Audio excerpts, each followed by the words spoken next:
You have one of those annoying photo friends who's always telling you why you need to buy this or that piece of new gear because it will make you a better photographer. Just ignore them, unless that friend is me, of course, because I want to tell you about 5 little things that I really do think you should have in your camera bag this year.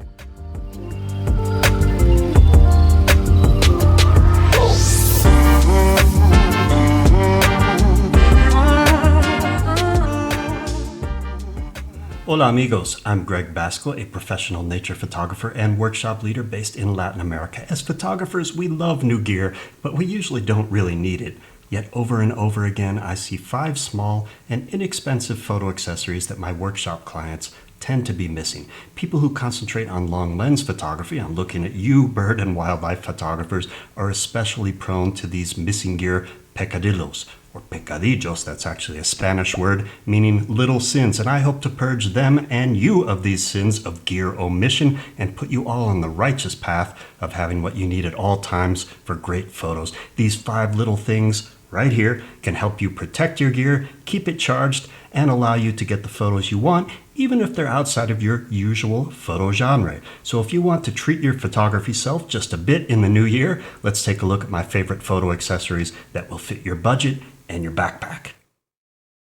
Pecadillo número uno. Photographers who concentrate on birds and large wildlife tend to be guilty of forgetting that there are other subjects out there. With my own 2 eyes, I've seen lakes and mountains and beaches and flowers and insects, and those subjects are not easily photographed with a gimbal head. Gimbal heads are great for long lenses with tripod collars, but terrible for use with wide angle and macro lenses because they don't allow for a full range of motion. Believe me, I've spent way too many minutes of my life trying to help clients attach a camera with a wide angle lens or a macro lens to a gimbal head. It sort of fits, and it also doesn't really work at all. I'll never recover those moments, and they will forever be precious yet lost slices of time that I could have spent watching funny cat videos or sharing dumb internet memes with friends. My favorite light ball heads are made by SmallRig. In fact, I have 3 of them. I know, right? Some people have 3 Ferraris. I boast a stunning collection of inexpensive ball heads. One is right in front of me, and it's the one I keep in my YouTube studio space with a Canon M50 and the Canon 22mm f2 lens that I'm recording with right now. This one in my hand is usually downstairs in my home office so that I can easily mount that same setup there for at the computer videos, and another one is in my camera backpack ready for the field. Now, I must mention that the one in my backpack is actually the just slightly larger SmallRig 3034 model. I currently have it out on a tripod with a camera trap setup, so I can't show it to you live, but it's still super light and small. It holds up to 5 kilograms, plenty sturdy for a full frame body with a wide angle lens, with a macro, or even small telephoto zoom lens perhaps, and it's only $34. It comes with an Arca Swiss style quick release plate. On a side note, I think you should have plates attached to each of your camera bodies and lenses that have tripod collars. It makes life so much easier when you don't have to look for a coin or an Allen wrench to switch around the one plate that you own. I use some cheap long lens and camera body plates by a brand called Desmond that I've gotten on Amazon. I've used them for years and have never had any problems. The long lens plate on my Canon 100 to 500mm lens costs $15, and you can get a 2-pack of the camera body plates for the same price. I'll leave links for everything I mention in this video in the description below.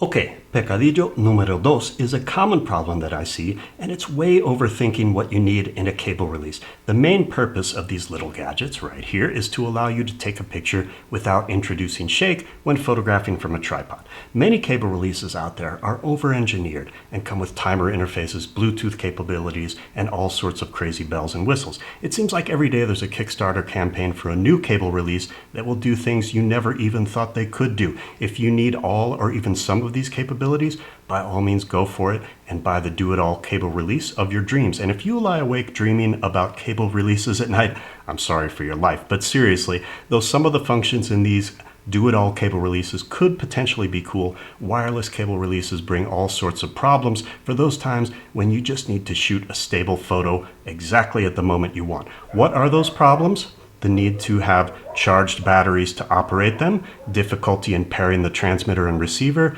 finicky Bluetooth connections, lag times, and overly complicated menus. So please do yourself a favor and also buy a no frills, no button, menu systems, intervalometer free, no batteries needed, wired cable release just like this one from Vello. In fact, they're so cheap, you should buy two so that you have a spare. Plug and play, baby. So I talked about ball heads and plates already, but what about L brackets? These brackets allow you to quickly switch back and forth between horizontal and vertical compositions without changing the height of the camera, as would happen if you flipped the ball head over. L brackets are super handy for landscape and travel photography, but many of them cost over $200, with some reaching as high as $300. That's local, man. So I use this L bracket by Sunwayfoto for my Canon R5, and I love it. It costs only around $50 and comes with a main screw that can be tightened without searching for a coin or an Allen wrench, because this bracket includes a magnetic washer. You can also use this magnetic washer to quickly loosen the vertical part of the bracket for when you want to use the flippy screen for video or for low angle shooting, or when you simply want to save a bit of weight and packing space if you know that you won't need it for a certain photo excursion. I'm a nature photographer based in Latin America, so on any given day I might shoot macro, landscapes, long lens subjects, or even people and travel subjects to help me tell a story. Each photo session will be a different gear packing situation. There's no need to always bring everything, though Always Bring Everything seems like a great name for an indie film about finding inner happiness or something. Anyway, this is where neoprene pouches like these come in. I use them in two ways. If I'm traveling outside my home country of Costa Rica, I pack my photo gear in my Pelican Air case. That case goes in the plane's overhead bin, and I pack my camera and lenses in neoprene pouches to protect them and to save space, versus using the pre-cut foam dividers that are often used with hard cases. Check out my super old video on how I pack my Pelican Air for travel, and you'll see that you can fill lots of nooks and crannies with accessories by using the pouch method.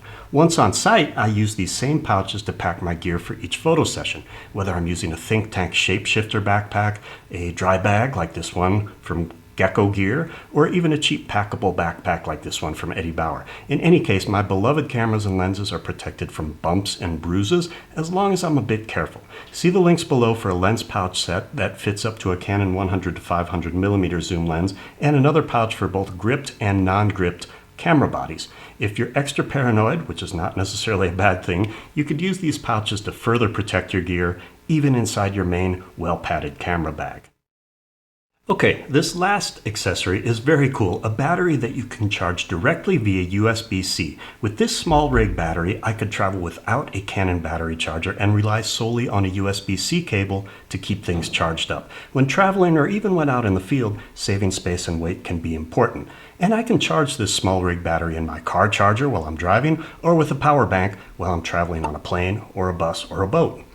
But wait, there's more. The SmallRig battery costs less than half the price of the official equivalent Canon battery, and just look at this total loser battery that lacks a USB-C port. So 2022. I've been using my SmallRig USB-C charging capable battery for about half a year now, and I have seen no apparent compromise in charge or usage time. I checked some reviews by other photographers and they report the same thing.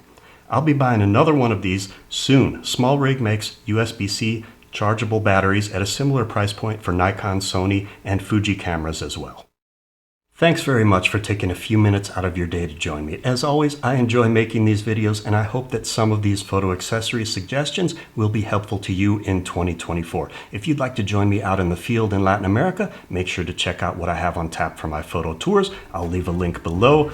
And what's your favorite photo accessory? Despite what I said about new gear being unnecessary, let's be real, we all love it. So drop a comment below if you have a fave piece of gear that you'd like to share with everyone. Happy shooting to all of you in 2024, and I'll see you next time, amigos.